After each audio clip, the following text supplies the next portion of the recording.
છોટાઉદેપુરમાં ભારે વરસાદ થતાં તંત્રની પ્રી મોન્સૂન કામગીરીની પોલ ખુલી। અલીરાજપુર રાષ્ટ્રીય ધોરીમાર્ગ ઉપર આવેલા આવતા પુલની સાઇટ ઉપર ઉગી નીકળેલ જાડી જખરાના દ્રશ્યો તંત્રની કામગીરી પર સવાલ ઉભા કરતા જોવા મળ્યા। નેશનલ હાઈવે નંબર 56 ઉપર Orsang bridge, Runwad overbridge, ચીશાડિયા bridge અને તેની ઉપર પડેલા ખાડાઓ તંત્રની કથિત બેદરકારીની સામે આવી છે। રૂનવાડ ઓવરબ્રિજ ઉપર તો સળિયા પણ બહાર નીકળેલ હાલતમાં જોવા મળી રહ્યા છે।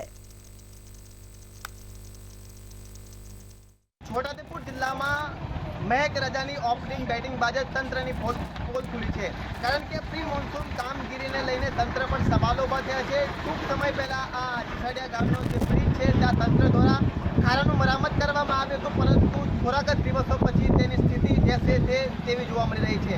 તેની માટે આપણે ખાસ વિશેષ લઈને આજે આપણે મેજર ટેપ લઈને આવ્યા છે। તો આવો આપણે જોઈએ કે આ જે ઓવરબ્રિજ જે ચીસાડિયાનું છે તે ત્યાં કેટલા ઊંડા અને કેટલા પહોળા ખાડા પડેલા છે।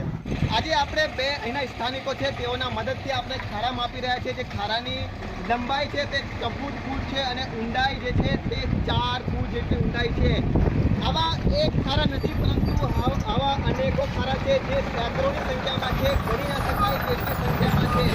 છોટાઉદેપુરથી અલીરાજપુરને જોડતો આ નેશનલ હાઈવે 56 પર 24 કલાક વાહનો ધમધમી રહ્યા છે, પરંતુ તંત્ર દ્વારા આ જે ખાડા છે તેનું કોઈ સમારકામ કરવામાં નથી આવતું। સમારકામ કરવામાં આવે છે તે ટૂંક સમયમાં તેની સ્થિતિ જે છે તે તેવી જોવા મળી રહી છે। સમીર જુજરા, મંતવ્ય ન્યૂઝ, છોટાઉદેપુર।